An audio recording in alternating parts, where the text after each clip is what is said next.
watch it regardless. Everybody's saying the dollar's too strong, the dollar's too strong. I see lots of people calling, to let's weaken the dollar, weaken the dollar. But of course, the dollar is the strongest. Everyone's flying to liquidity.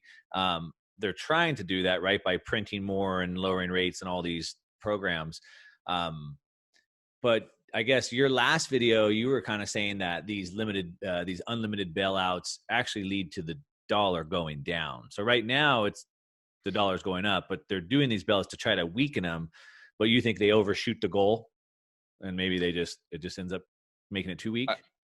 Well, we've got to define what we're talking about by a weak dollar first and foremost. So if you're talking about the dollar relative to foreign currencies, that would be one answer.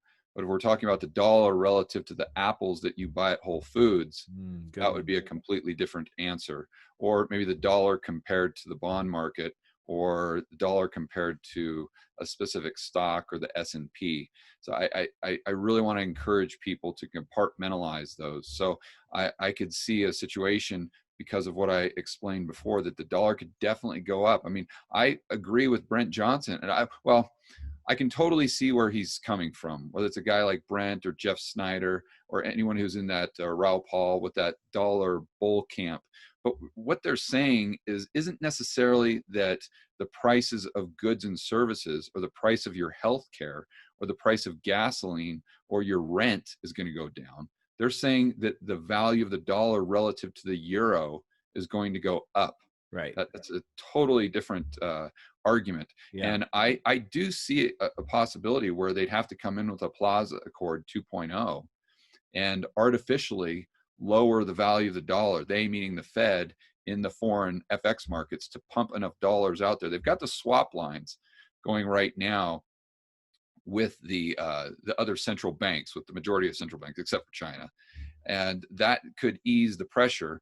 But even if you ease that pressure, it's still kind of creating more dollar demand in the future.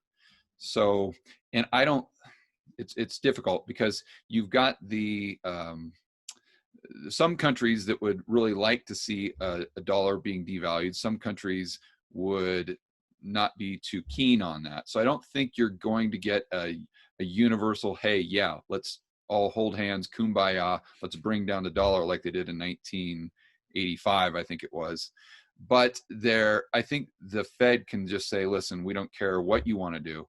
We're just going to take $5 trillion and pump it into the FX markets, and just be like a currency manipulator, just like China has done for so long, and they just bring it down. Now, that's not to say, now let me play devil's advocate here, that's not to say that even if they did that, you would see hyperinflation in the United States. Let's remember that when they did Plaza Accord 1.0, we'll call it, the value of the dollar in the FX markets, especially relative to the German mark and the yen, went down over 2 years by 50%, 50. But if you look at inflation in the United States, it still only was up maybe 5 or 6% per year.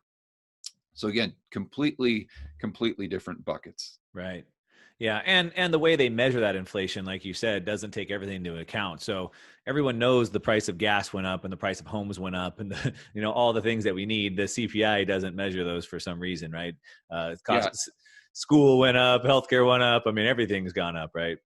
Yeah, and everyone's CPI is different because of what they buy. So my CPI, as an example, is completely different than someone like a school teacher that's making $30,000 a year, because the prices of the stuff I buy might be staying the same, or even if I'm buying the same types of items like food, let's call it, it's a much lower percentage of my overall income.